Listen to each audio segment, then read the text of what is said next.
the beginning of a new 6-week training block. These feel really heavy.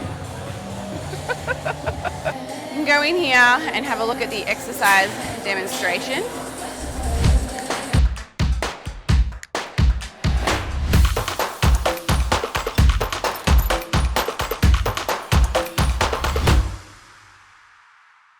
Hey guys, welcome back to another week of training. So we are now into, I guess, week 7 of the Road to Worlds training block. I have 4 weeks to go of dieting before I kind of have my peak week and I'm getting on stage. So yeah, today's session I'm actually going to be bringing to you the newest or latest upper body program from the Workout Builder. It's actually a deload, so hopefully we'll be able to share with you some of the, I guess, reasons or justifications for why it might be important for you guys to have a deload, or at least plan deloads within your training programming. I'll give you some training cues about some of the different movements that we're incorporating today. There's a little bit of a tutorial as well about how to use the Workout Builder so you can start to see where you can sub in and out exercises if you don't have access to certain bits of equipment, and also the video demonstrations. So it's quite a bit going down in today's workout. I clearly am thrilled that it's a deload. I'm absolutely exhausted from the last 6 weeks of training, especially now I'm getting a little bit leaner. But on that front, I think I have about 4 kilos I still need to lose. So just today, after kind of having gotten in the gym and seeing how I'm looking, I think I'm pretty close in my upper body. I'd say maybe like half a pound of fat to go, which is going to come off through my back, and just probably pretty evenly everywhere else in my upper. But anyway, I think the majority of the weight that I still need to lose, just doing a bit of self-analysis today, is all in my legs. So this is definitely where I store the most body fat. I kind of get the leanest through my tummy and my upper first, then my back leans out, and then it's like leg. Welcome to being a woman, I guess. So the last 4 pounds or 4 kilos, that's where it's coming from. But we're not focusing on that today. It's all about the upper body. There's a few exercises I haven't done in months. So I really hope that you enjoy this workout. And yeah, let me know what you think. Just warming up my body. This old girl needs a little bit more than she used to. So today is the beginning of a new 6-week training block. So this program is a 12-week program, and then it switches over at week 7 through to 12. So got a few new exercises in here today.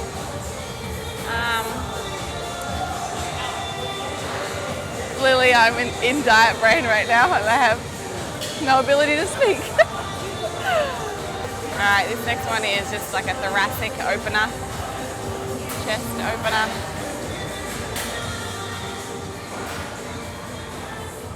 Okay, just gonna walk myself away from the post. So you can see there's a lot of tension on that band, and I'm positioning my body slightly forwards.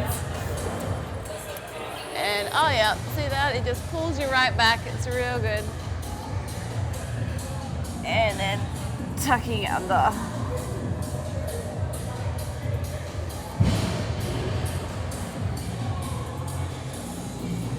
I don't know that there's an official name for this exercise. I'm sure there is. If there is, I actually don't know it.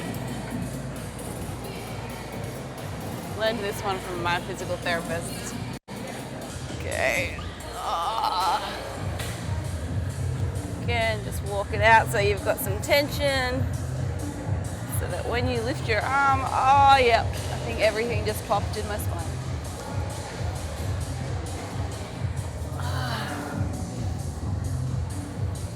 So I'll just do 1 set of these, probably like somewhere between 5 and 10.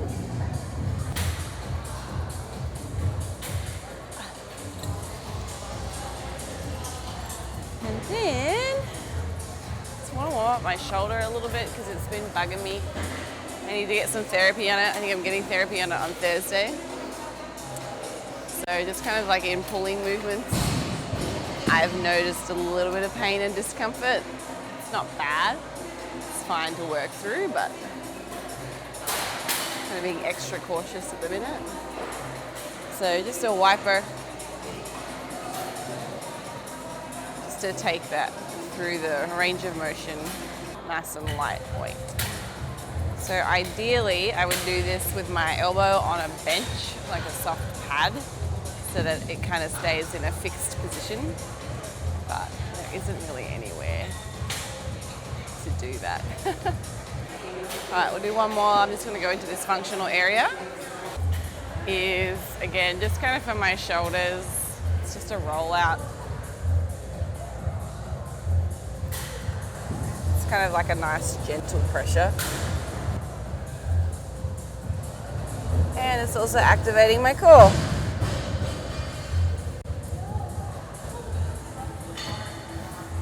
Cool.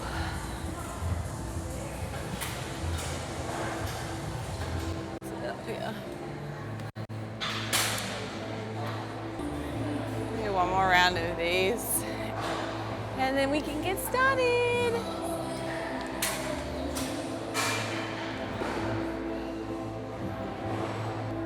So once it gets really easy and you can feel your shoulders starting to warm up, obviously I'm bringing my hands in a little bit closer each time. Don't start close or you will probably injure yourself.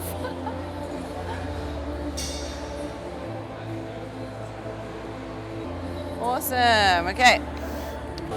So we are starting off today wide grip chin-ups.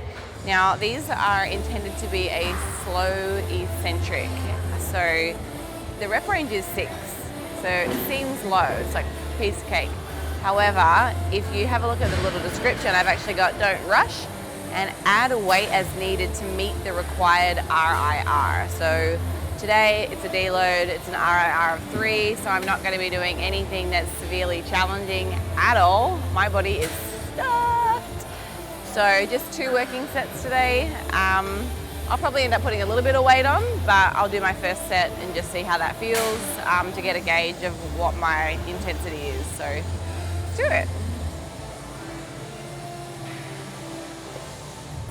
All right, I'm gonna do this first set, just body weight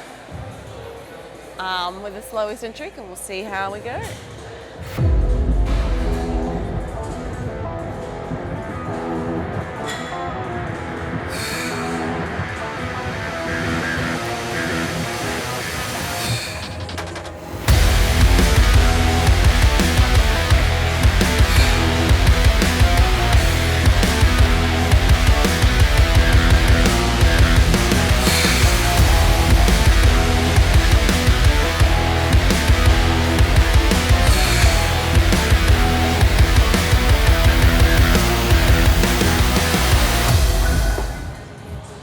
Too bad. Eccentrics suck. All right, I'm gonna find a weight belt. Hopefully they have one, and I will get some weight.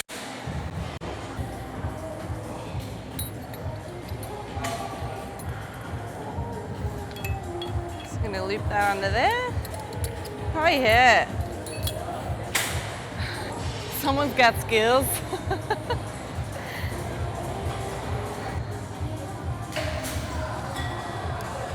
2 sets are a good set. Thank you, Deload. So, what are the benefits of doing a slow eccentric? Well, first off, it's just nice to have some exercise variation in your program.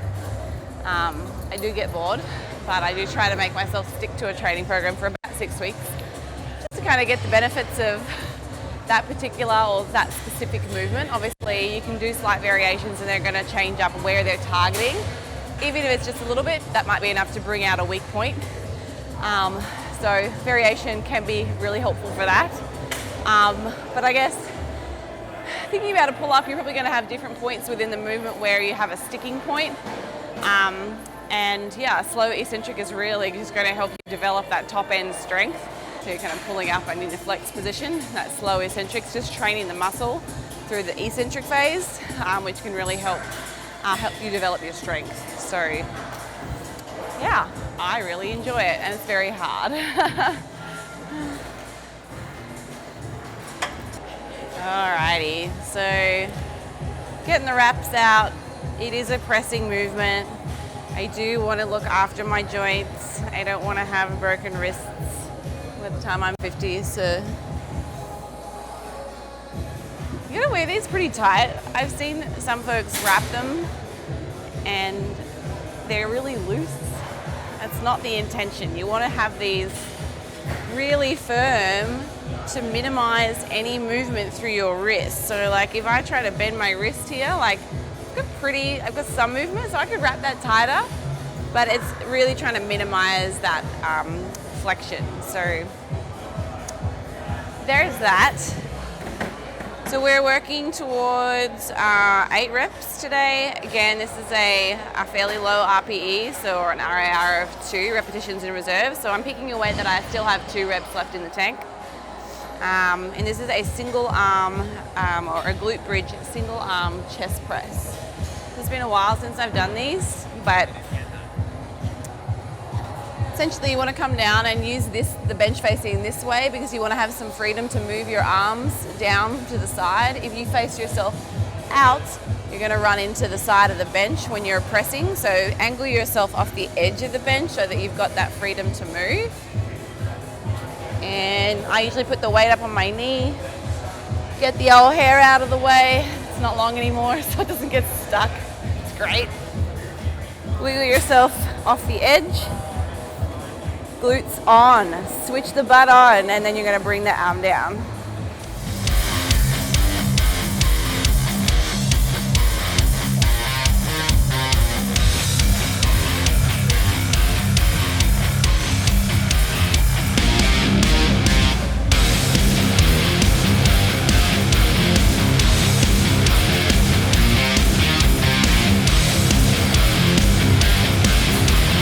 down, change it over.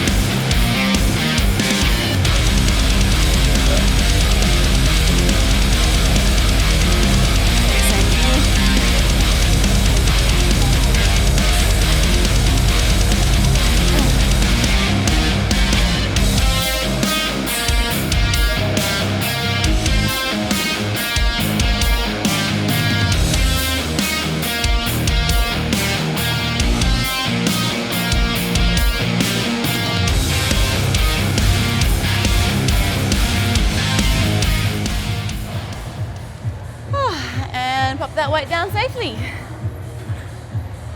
Probably could have done like 5 more reps, maybe more. So we'll go and grab a 35 and it will be a little bit more challenging, I think. But I'm really trying to like listen to my body this week and not push myself too hard because I still have 4 weeks of pretty intense training to go. So I think I said to you guys before, for compound lifts, like multiple joint movements, I will probably wait or rest anywhere from like 4 to 5 minutes, maybe more on squat day, because I'm actually waiting for Teresa to do her sets. We're changing out weight, so it's probably over 5 minutes between all my working sets. So those exercises take a long time. You shouldn't really be rushing through them, otherwise you're probably limiting how much you can lift. But for these, it's probably like 90 seconds. Again, if you're training with a partner, you might sneak a little bit more in there, which is fine, but I think it's really important. Like I try to really recover and rest. So like when I'm getting back into my sets, my heart rate has dropped back down, and I know that whatever I attempt, I've got some gas in the tank to do it. I'm not still puffing from the last set. Yeah, that was a better weight. I really love training chest. I don't know why. Most women hate it. I'm sure there are some girls out there that are like, no, I'm with you on that one. Next up, we've got an alternating dumbbell shoulder press. So again, if you didn't have access to something or you couldn't do a particular movement based on an injury or just exercise preference, you can scroll through all the other exercises. But I chose this one, so I'm definitely doing it. So I've got working up to 8 with an alternating press. So it's been a little while since I've done these. Might go back and sit on these chairs back behind me. These feel really heavy.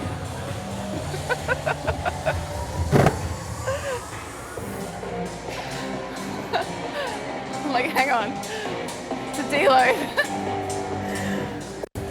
So again, something that you could do if you notice that your benches are a little bit high, these are, just looking at my reflection in the mirror, these are probably like an inch too high from my short fib length. They truly are really short compared to the rest of me. So I probably should have my feet in line with my hips on a weight plate or something, but none of the weight plates here are perfectly flat. They all have a dip in them. So I'm not gonna worry about it.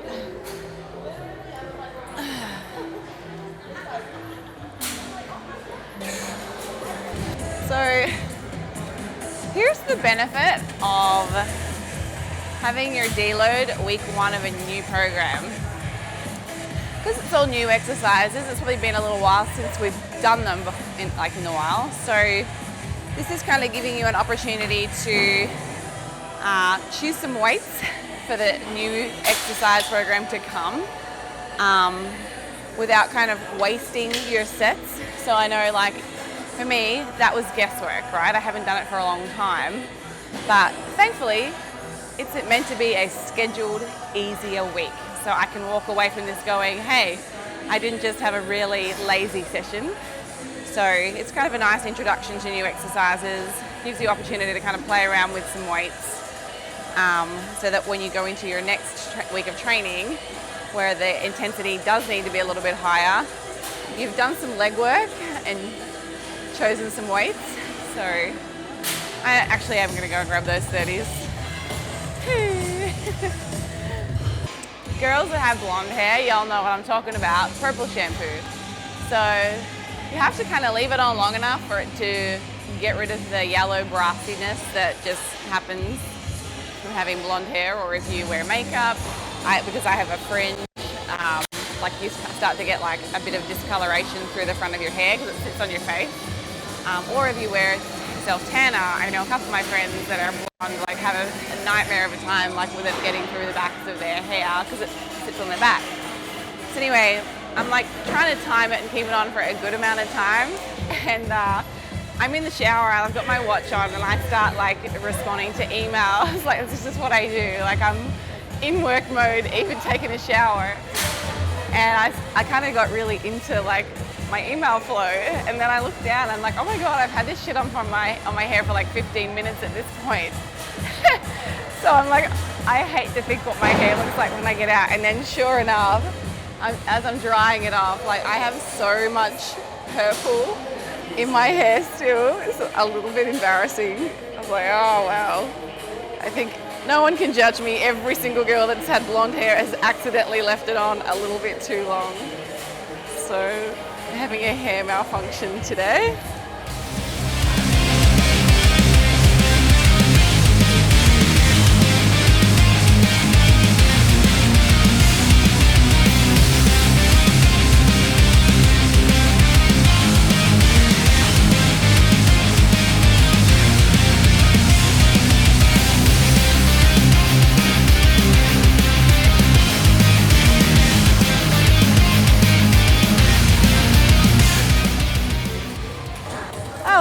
Much better. It was kind of challenging, but not that challenging. You know, I wasn't yelling.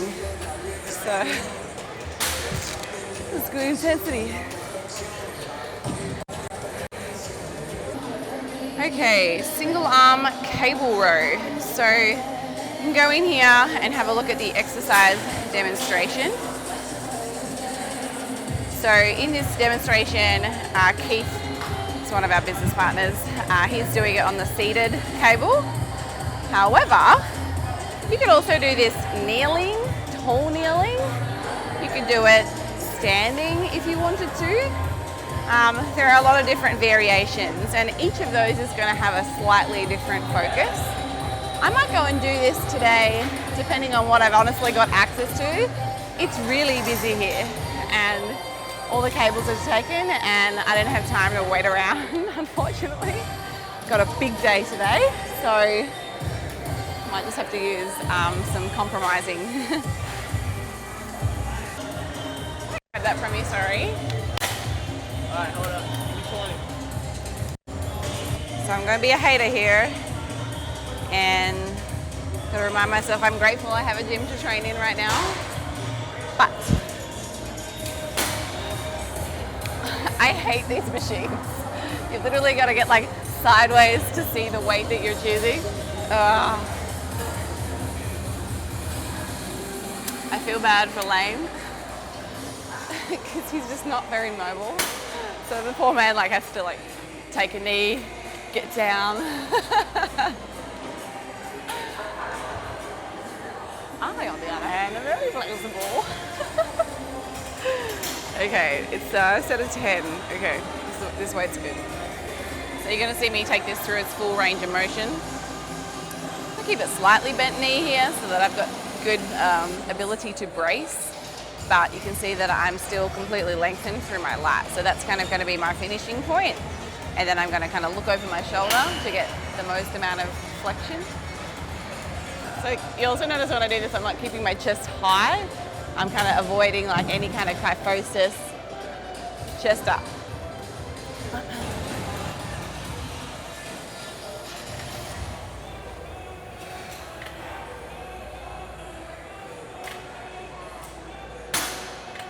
This next exercise, a close grip pull down. You've all done it. We're just getting in some volume right now. So obviously primary muscle groups we're targeting here are your lats, latissimus dorsi, the big chunky ones through the side. Secondary muscles that we're going to be using here are your biceps, your shoulders, and your upper back. If I had longer arms, this is a problem for me. It's also targeting your upper back as I point to my shoulders. Okay. Oh, I just heard like 5 things pop in my spine. This is when you don't use your back that often. You're like, oh, those muscles. Oh yeah, I've got a spine. Sweet. All right, that was a better way. Better write that down.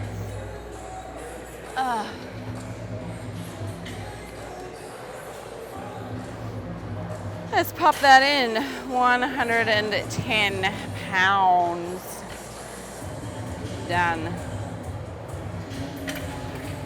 So we've still got 1, 2, 3, 4 more upper body exercises. So in total,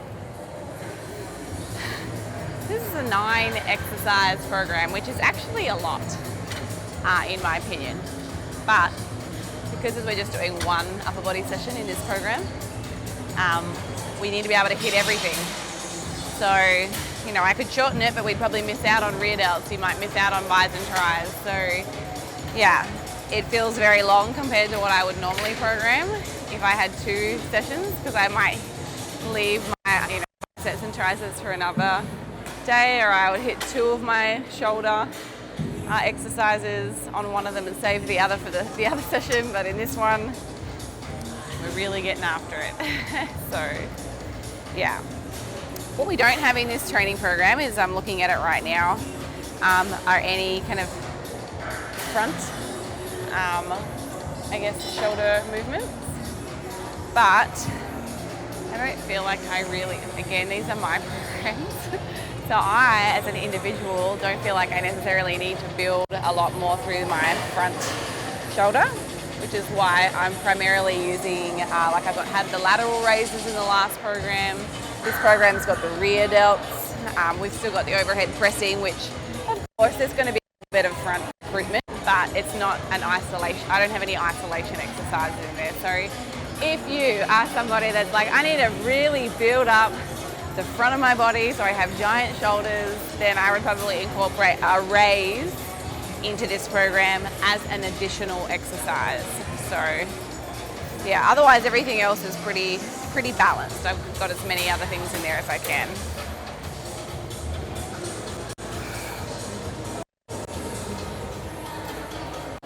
Oh, that's interesting. I'm surprised. I thought I would have lost a lot more strength for that particular movement, but I have it. So that means like for next week when I go in, I used 110 today. I probably had 2 or 3 reps in the tank. So at least now I have that starting weight chosen, and next week I have to go up. But I actually truly thought that I would be a lot weaker at that because I haven't done this exercise for so long. But it just goes to show you there's a lot of carryover from like all of my deadlifting, like heavy RDLs, like in all of those movements, you are having to retract your scapula and brace and stay tight through your lats. So I guess it's not like they're not getting used, it's just not direct isolation. And same for even a lot of the chest movements. So in any of our pressing or overhead pressing movements, like you're bracing your, your abdominal muscles and you're stabilizing through here. So everything is always switched on, especially in like a flat bench press. Like my lats are tight, so that makes me feel good. I'm not a weakling. All right, we have next machine rear delt fly. So we'll pop over this way. Again, it's been a hot minute. This hasn't been in my program, at least we know for certain, 6 weeks. I'm gonna start at 65, we'll see. Again, this is one of those exercises where you want to make sure that your seat position is correct for your height. This is pretty good. I've only got a slight angle. If you're like up in this open position, you may feel a little uncomfortable, like you're unable to correctly isolate your shoulders if you're having to do too much bracing around here to stay stationary. So have a play around with your positioning. I've actually done this exercise in a completely standing position, but it's another brand of equipment that actually has one where the pad is a little bit higher. So you can kind of lean in and I'll stand and do my rear delt like that. So again, every gym has a slight variation most of the time, and we'll often find that the weights don't carry over either. So it's kind of like picking a whole new machine, which is why there's a benefit to training at the same gym, so that you can actually accurately say with confidence that, hey, I'm progressing in this exercise. Whereas if you're bouncing around all different gyms or trading out your machines all the time, they do have slightly different weights, and you might actually be regressing without knowing it on a particular week.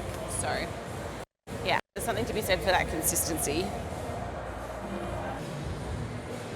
Man, we are flying through this program today. We have been here for 40 minutes. Oh no, an hour and 10. I lied. I got a little excited. What weight was that? 70. Okay. Ooh, fergalicious. Seated dumbbell front raise. Now again, guys, if you have a preference for a different movement, there's a handful in here that you could change it over to. So lots of options in there if you are a little bit biased with your exercise movements. Let me go and find that seated bell. All right.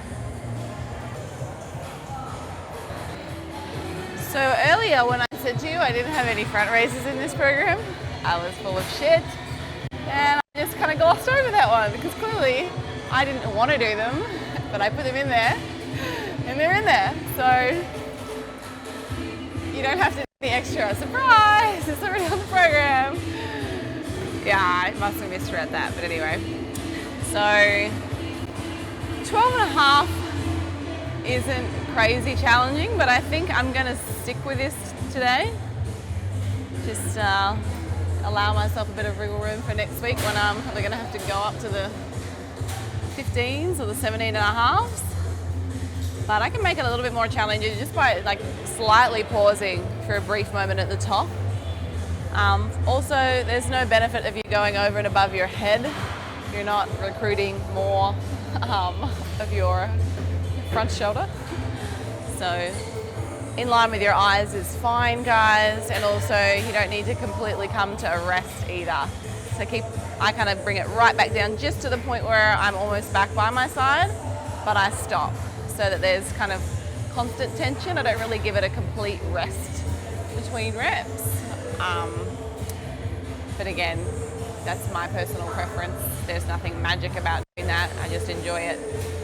Makes it harder. Could make it harder by going up in weight too.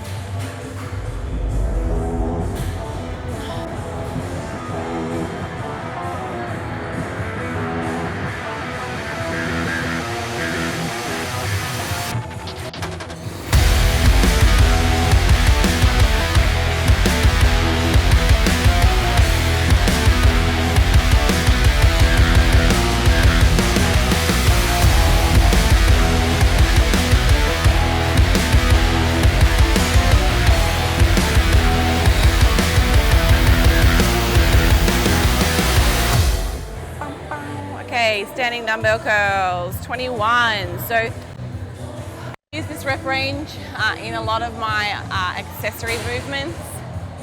It's just fun. I get so bored of doing the same 12 reps all the time. So again, exercise diversity helps and improves my motivation. But you might be someone who's like, oh, all these friggin' changes in our programs, just want to do the same thing. Like, that's okay too. There's nothing that's disadvantageous to doing the same thing over and over. You could have the same program. If it was a well-crafted program, you could do the same thing for a very long time, but progress just by adding and increasing the weight over time. So, you know, that's why there are so many types of programming that work really well. But that doesn't mean they don't still need, you know, a certain amount of, I guess, thought put into them. They need to be specific to your goals. Man, I was looking at one of my clients' programs that she got given by someone that's a fairly well-known trainer, and it was like they'd just given her, like they paid for a tailored program. It was like $200 for a month of training, and it was like a bro split. Like there was one hamstring exercise, maybe like two glute no, there was no glute exercises, and it basically neglected all of the things that women want to improve on. She had biceps in there, like, I don't know, maybe 10 or 12 sets in a week, and then all up, like, I don't know, chest movements. And I'm like, she's like, oh, I really like the exercise selection, which is cool, but I'm like, does it actually work your goal? Like, don't you want to grow your thighs and build a nice lower body? And she was like, well, yeah. And I'm like, there's hardly any volume in this program on your legs. Like, I feel like he's just given her this program that was for like some other client because he was busy and just was like, here you go. So scrutinize your programs, guys. Do they specifically target your individual goals? So anyway, that's enough complaining. You know what, guys? I'm still thinking about dancing, you know. I know you know, a couple of videos ago, I was joking and I was talking about the Zumba class or whatever, I think it's Zumba, in the back room here.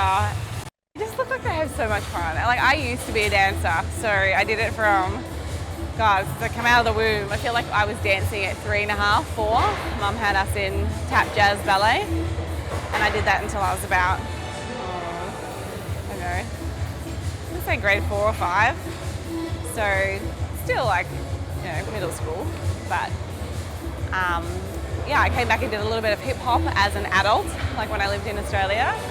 I just did like private lessons, and I loved it, like absolutely loved it. But then it's like, you've only got so many hours in the day, and you kind of have to work out what your priorities are. And like anyone that's gone to college, like I don't think that I'm somebody that picks things up easily. You can say I'm like naturally just freaking brilliant. So it really required me to work a lot and study a lot. So my friends would all go out like partying, and you know, I'm like, all right guys, I'm gonna be here studying.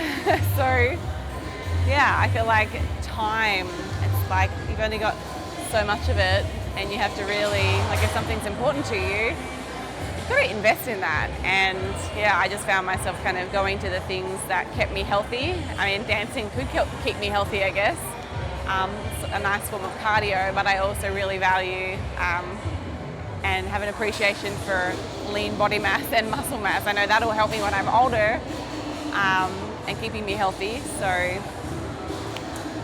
I don't know, but I still want to go and do dancing. So there's a couple of girls that I met when I went up to Orlando a few weeks ago to do a posing workshop, and they're all South American, and I think it's from Chile, Puerto Rico, where else? Rio de Janeiro. I think one of the girls lives down there and comes up every so often. But they all do like samba and salsa, and one of my posing coaches actually in Orlando also used to have a studio, and she does like all that flamenco dancing with like the big wings and whatever, and it's just looks so fun. I'm like, oh. You know that Kermit meme where you just like sit and look out the window? I'm like so one day I still think about it. If anyone lives near me in Florida and wants to drag my ass out, you just hit me up. Okay. Oh, that's better.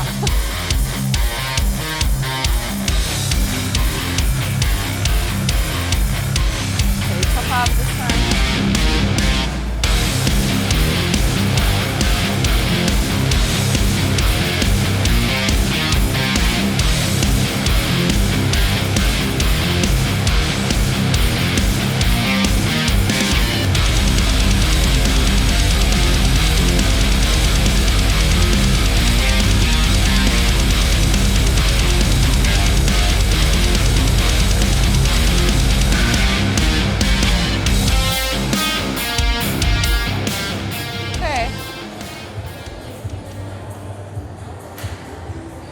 That was a better weight selection.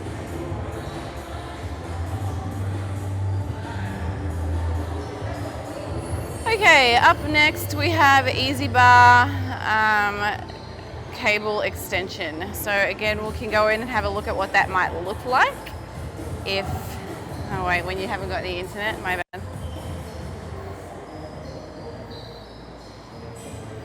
Oh, it's a picture of me, yay. I was wondering who it was gonna be. So I am just going to go and find a cable and an easy bar. So let's do it. I don't like these because they don't swivel. So again, thinking about like ergonomics, man, you would rather have something that moves with your wrists so that when you're back here, there's some ability to keep your wrist in a neutral position. This one is not going to do that. So I might just use the straight bar instead.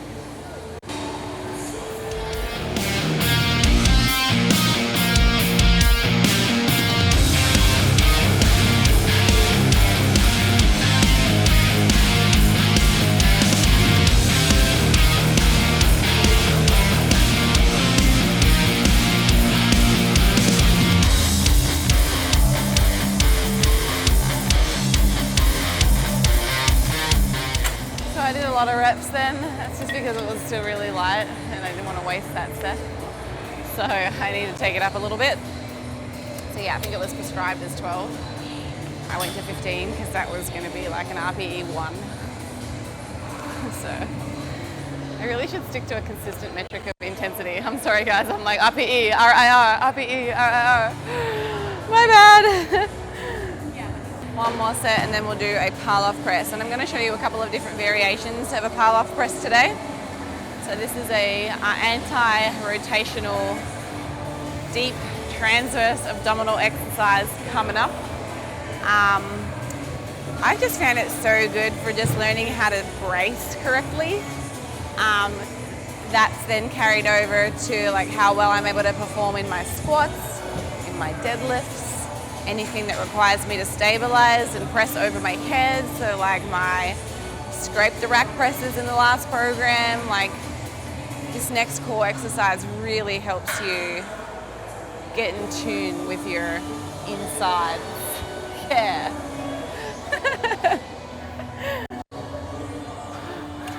Your core insides. Get your mind out of the gutter, Brian.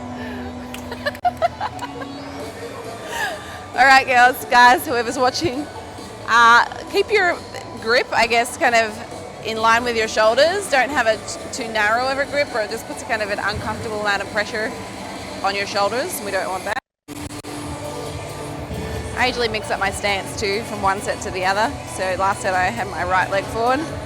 This set I'm going to put my left leg forward.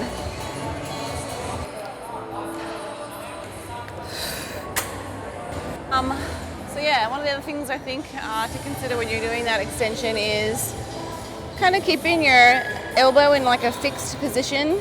So kind of you're just thinking about extending through from here rather than like allowing your, shoulder to move back and forth. So kind of keep it stuck and extend forward. And that will better help your triceps.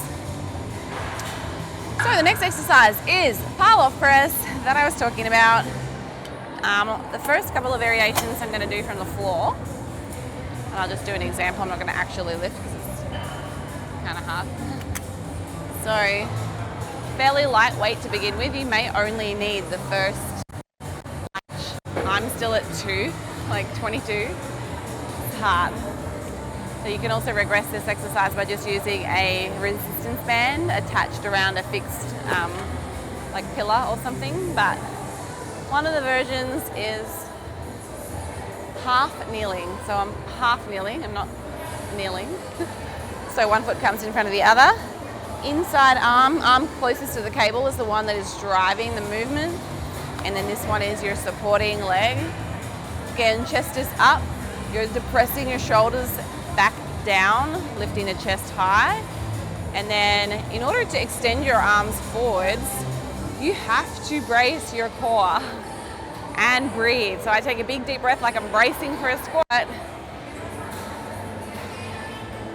And I extend out and I hold my breath. I can do that again without talking.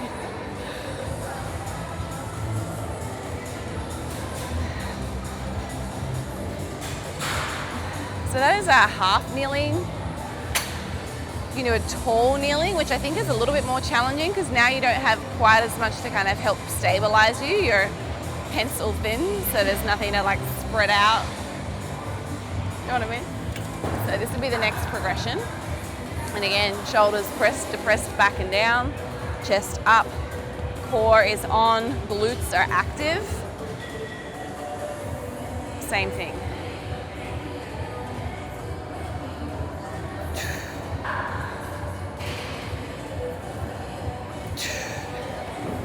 So you can kind of see like the funny torque in my core. It makes your abs look really ugly, but we're not trying to develop the superficial rectus abdominals here. This is, like I said, an anti-rotational. So if we want to work those muscles, the superficial ones, your six pack, that's when we're doing all those flexion movements. So the crunches, the hanging tucks, TRX tucks, blah, blah, blah, all those. So this is not intended for that.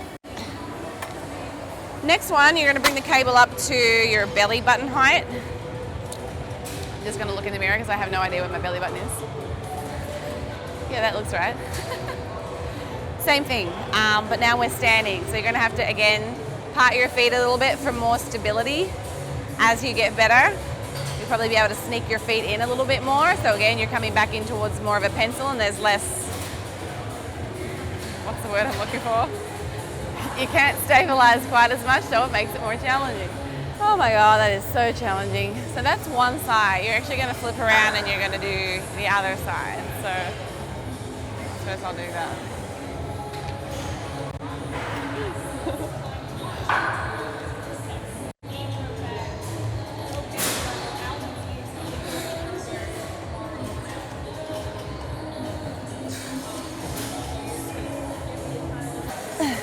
You can see like the weird torque across my body because I'm having to really brace my abs and stop myself from moving. Whereas if we hop into a crunching exercise, now you can see those muscles actually working. So, man, they're so deceivingly hard. I hate them. I really do. I think everyone that I ever programmed before, like, Holly, what's up with that last exercise? So you could also do this as a starting movement. If you are somebody that really has trouble activating and bracing your core for your compound lifts, absolutely. You could do a much lighter set and maybe just one set to kind of get you thinking about using your muscles. It's kind of why I do like a lot of the bird dogs before I'll do my squats, or like a psoas march. It's another really good exercise. So I'll use like a really thin, one of the little loop bands. I probably have one. So like these kind of little loop bands go over your feet, and we'll just show you since we're here. Oh, they match my shoe. With the ugly green fluoro tag. I didn't realize they came with an ugly green fluoro tag, but I'm working with it, right? So on a psoas march is another one that's really good for practicing bracing your core, but also just helping to strengthen your hip flexors. So this one is breathing and extending out through your leg, and you're going to alternate. So here, like I'm locked on. Big breath, brace, extend that leg all the way out. So here I'm driving my core into the ground. You can see like I can make my abdominals like go all jelly and shake just from bracing. So that's another really good one. This is called a psoas march. I usually do 2 sets of like 15 to 20, starting with the lightest band, which is the one I've got on my feet right now. As you get stronger in your psoas and your hip flexors, you can increase and progress that weight. So that's another really good kind of activation exercise that you can do before your compound lifts. That also really helps to train your core. I'm procrastinating right now because I don't want to do this next set. I'm showing you everything. Let's do something else. It truly is that bad. Oh.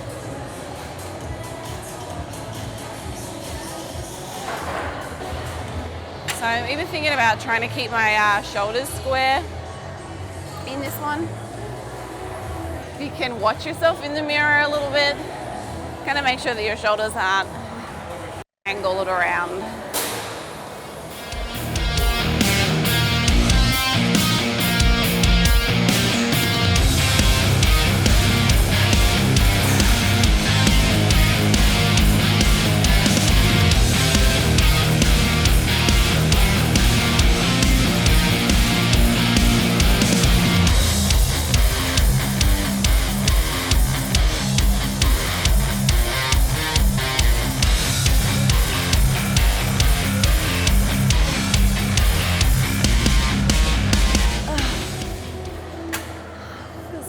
Done.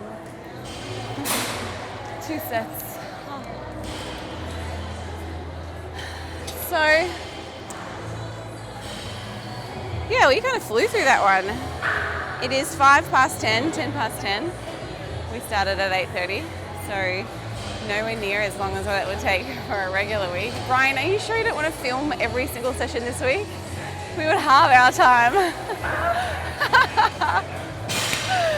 So that's it. That's our new upper body program. Obviously, there's still a lot of diversity, or options if you are somebody that might have an injury or just has your own favorites. So I would encourage you to expand from your favorites, because we tend to get in the habit of just repeating and doing the same things over and over because it's comfortable, it's familiar, we know it. But that doesn't necessarily guarantee you're training the breadth of, the potential of a muscle. So be open to trying new things, experimenting with different angles to see where it is kind of working a little bit better. What else can I tell you about this? It's not too late to start the Road to Worlds program. So I had a couple of girls reach out over the last week or two. Every time I put a training video up and talk about it, people are like, oh, what's this program that you're doing? So you can start it at any time. It's probably going to stay up on the workout builder for a hot minute, but if you are new, I would actually say start back at the beginning because the programs are progressive. This is an advanced program, especially if you are somebody that hasn't been doing a lot of lower body work and you're kind of, thinking about making some improvements there. You're already happy with your upper body mass. So I would recommend going back and starting with the Get Lean and Train With Me programming. So that was back at a 5-day training split. There were 3 lower body, 1 upper body, and then 1 full body. So there was a little bit more upper included there, and it kind of works you up to the level that we are at now. So the one after that was the Pro Fitness Model program. That's the first time I ever consolidated all my training into 4 days. So the programs get longer, but the volume doesn't really change. I kind of just mashed that 5th day into 4 days. So there's a lot of work to be done, that it just freed up my weekends. That's what I wanted to have with my current lifestyle, and it's good for me. And then this program obviously has taken it up another level again as far as the volume, the progressions of the exercises. So, it's becoming more and more advanced because that's my program.